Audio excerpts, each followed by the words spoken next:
Wa rahimakumullah. Assalamualaikum warahmatullahi wabarakatuh. Sambil sambil menikmati hidangan, kita isi sedikit waktu tentang ayat-ayat suci Al-Quran dan juga tentang poin-poin doa yang insya Allah bermanfaat bagi kita semua di dalam surat Al-Furqan ayat 77. Allah Subhanahu wa taala berfirman, A'udzubillahi minasyaitonir rajim. Qul ma ya'ba'u bikum rabbi laula du'aukum faqad kadzdzabtum fasawfa yakunu lizama. Sadaqallahul aliyul azim. Ayat ini berbicara tentang pentingnya berdoa kepada Allah Subhanahu wa taala. Dan juga tak lupa, mungkin ada baiknya saya sampaikan selamat hari Natal dan Tahun Baru untuk saudara-saudara kita yang merayakannya. Mudah-mudahan bahagia insya Allah atas kelahiran Nabi suci Al-Masih dan juga atas pergantian tahun baru. Semoga tahun-tahun sebelumnya, hari-hari sebelumnya, semua kesalahan, dosa-dosa diampuni oleh Allah Subhanahu wa taala insyaallah, dan kekurangan-kekurangan ditutupi oleh Allah Subhanahu wa taala, dan kita akan menyongsong hari-hari yang baru, tahun baru dengan yang lebih baik insyaallah taala. Amin ya rabbal alamin. Dan tentunya lebih lagi tidak lupa selawat kepada Nabi besar kita, junjungan kita Rasulullah Al-Mustafa Abul Qasim Muhammad sallallahu alaihi wa alihi. Dalam ayat tersebut yang artinya katakanlah wahai Muhammad kepada, kalau terjemahannya di sini kepada orang musyrik ya, Tuhanku, ini Allah melalui Rasulnya menyampaikan, Tuhanku tidak akan mengindahkanmu kalau tidak karena ibadah, kalau tidak karena doamu. Padahal sungguh kamu telah mendustakannya. Oleh karena itu kelak azab pasti akan menimpa. Ini ayat ini sungguh merupakan ancaman ya. Nah, kalau kita merujuk pada tafsir Al-Mizan karya Ayatullah Al-Udma Syekh Makarim Shirazi, ada beberapa poin yang saya tulis di sini. Yang pertama, makna ayat tersebut yakni apa yang memberikan nilai dan penghargaan bagi manusia itu di sisi Allah Subhanahu wa taala ialah iman, tauhid, dan ubudiyah, penghambaan kepada Allah Subhanahu wa taala.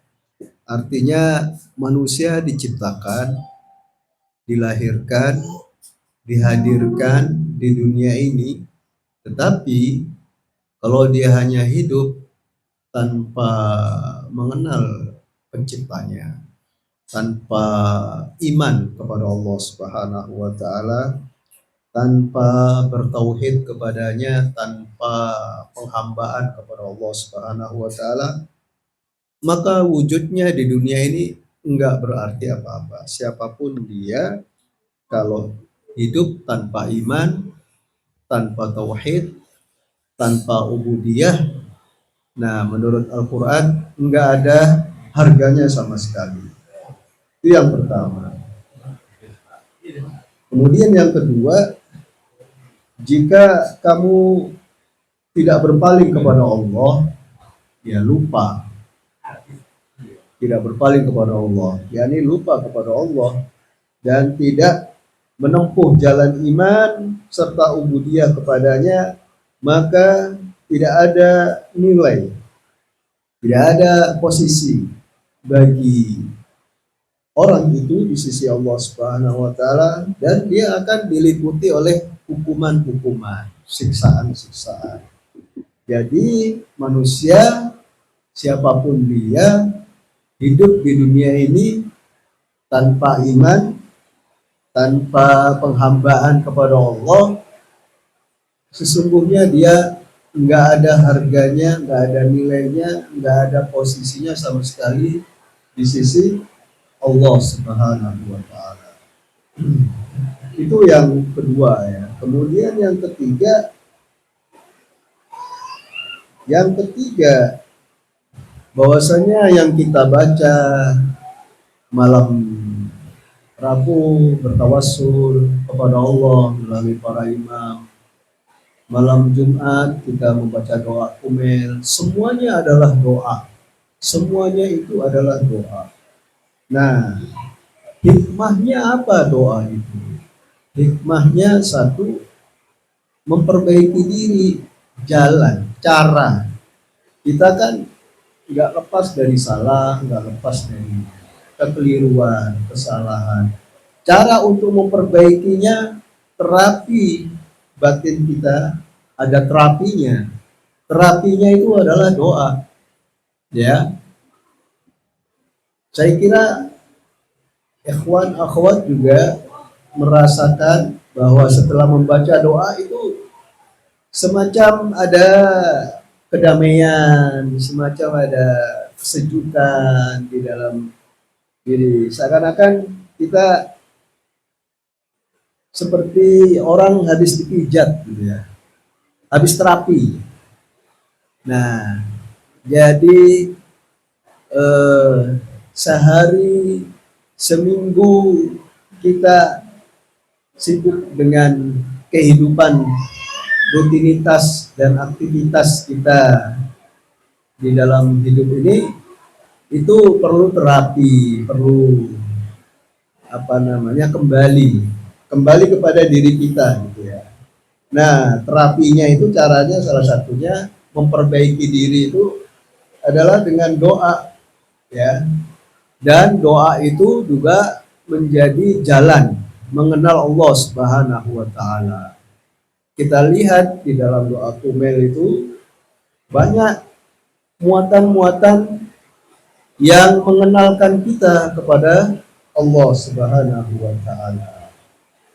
Bahwasanya syarat doa itu punya syarat. Kita tidak hanya memanggil ya Allah, Allahumma. Tidak hanya memanggil di lisan saja, tetapi kita mengenal siapa yang kita doa kepadanya, ya. Al-mad'u, ada doa predikatnya, ada subjeknya yaitu kita sebagai pendoa. Nah, kita berdoa kepada siapa? Kita berdoa kepada Allah Subhanahu wa taala. Salah satu syarat doa itu pertama harus mengenal al-mad'u, harus mengenal Allah Subhanahu wa taala. Kalau tidak mengenal, buta kita memohon kepada siapa? Nah, tetapi kita insya Allah sering-sering baca doa kumel, tidak hanya membaca saja, tapi kita menghayati isinya. Ya, mulai dari pertama, Allahumma inni as'aluka birahmatika allati wasi'at kulla syai', dan seterusnya itu ya, itu kita diantarkan oleh Imam Ali bin Abi Thalib mengenal Allah Subhanahu wa taala. Sebagaimana yang disampaikan oleh Imam Ali Khamenei mengenai hikmah bulan Rajab itu salah satunya bahwa kita dikondisikan oleh Allah. Kita diantarkan masuk di bulan Rajab ini dengan amalan-amalan bulan Rajab, ya, diantaranya habis sholat kita membaca, saya ulangi lagi, itu doa sangat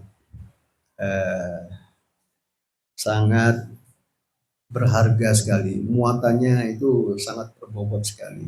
Ya man arjuhu likulli khair, wahai zat yang kami harap segala kebaikan kepadanya. Yang kita harap kepada Allah itu ya man arjuhu likulli khair, kita berharap kebaikan kepadanya. Ya man arjuhu likulli khair wa amanu sakhatahu inda kulli syar.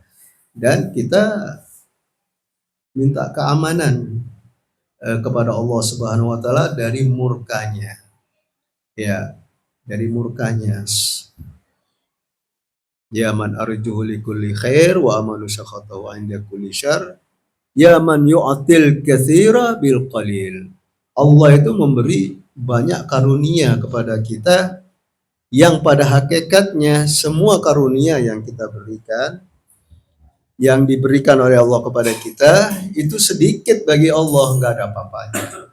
Ya man yu'ti man sa'alah, Allah memberi yang memohon kepadanya. Ya man yu'ti man lam yas'alhu, Allah juga memberi bagi orang yang memohon kepadanya. Jadi Allah itu maha pengasih, ar-Rahman.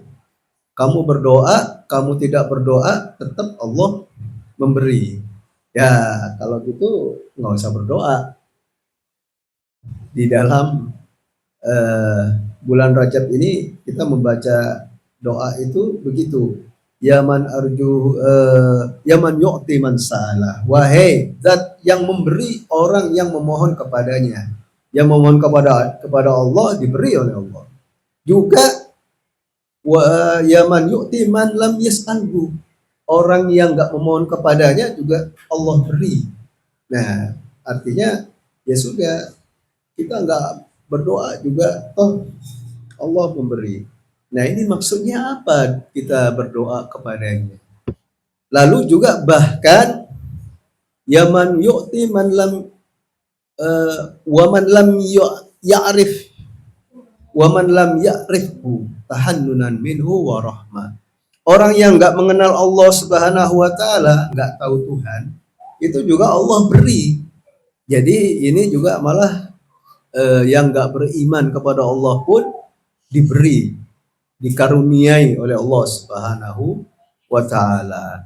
Nah, maksudnya apa di sini? Tadi dikatakan di dalam surat Al-Furqan ayat 77 bahwa nilai manusia itu terletak pada nilai di sisi Allah, ya, posisi, derajat, makom di sisi Allah akan berharga, akan mendapat tempat, ya, mendapat posisi di sisi Allah, posisi yang khusus di sisi Allah Subhanahu wa taala itu adalah iman, tauhid, dan ubudiyah. Karena itu orang yang nggak mengenal Allah ya diberi sama Allah. Orang yang tidak memohon kepada Allah juga diberi oleh Allah Subhanahu wa taala, diberi rizki. Dan juga orang yang memohon kepada Allah diberi rizki oleh Allah Subhanahu wa taala. Namun semua itu kalau orang hanya hidup di dunia tidak ada iman, ya sama saja dengan yang bukan manusia. Ya, tidak tauhid, tidak bertauhid kepada Allah, ya berarti dia menghamba kepada yang lainnya.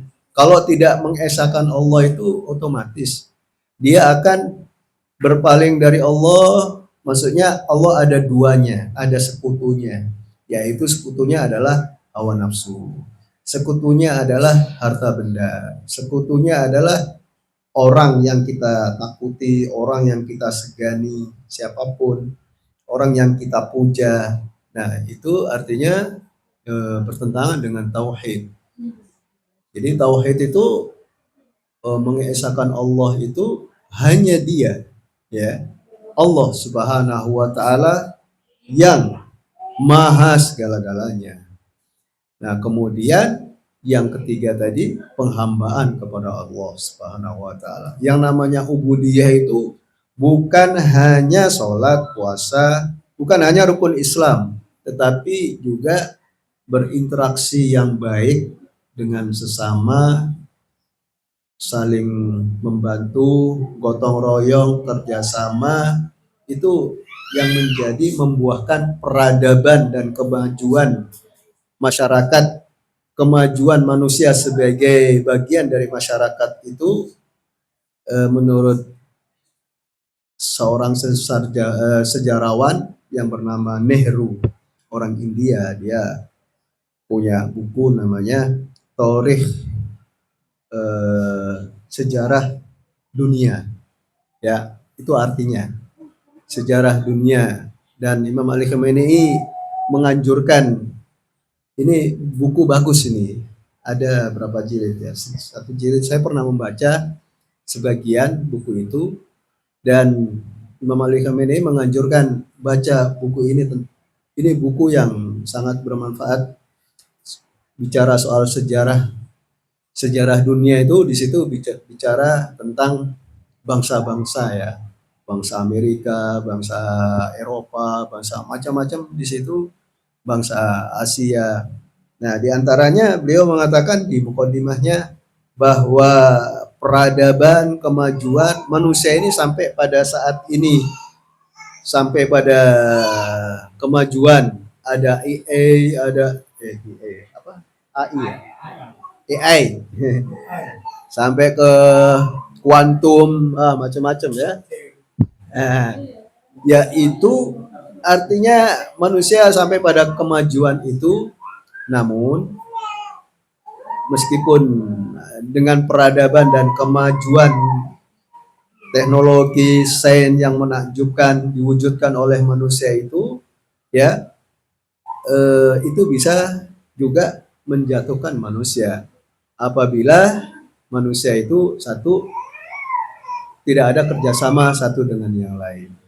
Antara bangsa yang satu dengan bangsa yang lain hidup sendiri-sendiri dalam masyarakat yang lebih besar, tidak ada kerjasama satu sama lain, ya, paling kecilnya ya kita, antara komunitas kita ini yang kecil ini, kalau nggak ada kerjasama, hidup sendiri-sendiri, ya contoh lah kita ini baca doa bareng-bareng di sini, itu salah satu hikmahnya adalah membangun komunitas untuk mewujudkan kerjasama satu dengan yang lain. Nah, selain kerjasama, satu lagi optimisme, yaitu jangan putus asa, kata Nehru. Nah, jadi dua hal ini, kerjasama dan jangan putus asa. Meskipun jamaahnya sedikit, satu dua orang, bahkan mungkin saya sendiri nantinya, ya baca-baca sholawat aja mungkin ya. Atau dua orang ya kita mulai ya. Nah, banyak pun ya sama aja, banyak sedikit kita mulai gitu. Nah, artinya itulah yang membuat peradaban dan kemajuan itu bermanfaat. Tetapi sebaliknya, kalau tidak ada kerjasama, tidak ada, bahkan orang itu mudah putus asa. Sudahlah, buat apa kita ada majelis ini, kita sendiri-sendirilah di rumah masing-masing, hidup sendiri-sendiri sudah. Kamu kepentinganmu, saya kepentingan saya. Nah, itu artinya putus asa. Nah, itulah artinya bahwa peradaban dan kemajuan ternyata tidak ada manfaatnya. Nah, hidup pun juga nggak ada nilainya akhirnya, karena ubudiyah itu hanya dipahami dengan ubudiyah vertikal, hubungannya dengan Allah, tetapi hubungannya dengan sesama itu tidak dibangun. Nah, mudah-mudahan di bulan Rajab ini, bulan yang penuh istilahnya Imam Ali Khamenei mengatakan curah rahmat. Rahmat itu turun begitu derasnya di bulan Rajab ini. Juga bulan Sya'ban sebagai pengantar. Kita mau masuk ke istana bulan Ramadan. Bulan Ramadan itu ibarat istana yang penuh dengan hidangan. Kita memasukinya supaya nggak kaget mana yang kita makan, mana yang kita santap, hidangan itu. Nah, ada pengkondisian, ada penyiapan. Persiapannya adalah melalui bulan Rajab ini, bulan Sya'ban ini. Bahkan dalam riwayat Rasulullah berpuasa mulai bulan Rajab, nggak bulan Ramadan. Ya, bulan Ramadan, iya pasti wajib kan. Tapi bulan Rajab itu Rasulullah penuh puasa. Bulan Sya'ban juga puasa. Berarti Rasulullah puasanya 3 bulan setiap tahun. Nah, cuma puasa Rajab, puasa Sya'ban itu bukan wajib, tapi sunnah. Boleh kita melakukan awal Rajab, pertengahan Rajab, akhir Rajab, Sya'ban juga begitu, dan seterusnya. Boleh juga sehari puasa, sehari enggak, sehari puasa, sehari enggak. Bahkan boleh juga sunnah Rasulullah 3 bulan dalam setahun berpuasa. Jadi malaikat nanti ya bahasannya. Demikian, mudah-mudahan bermanfaat. Wabillahi taufiq wal hidayah. Sallallahu Muhammad wa ali Muhammad.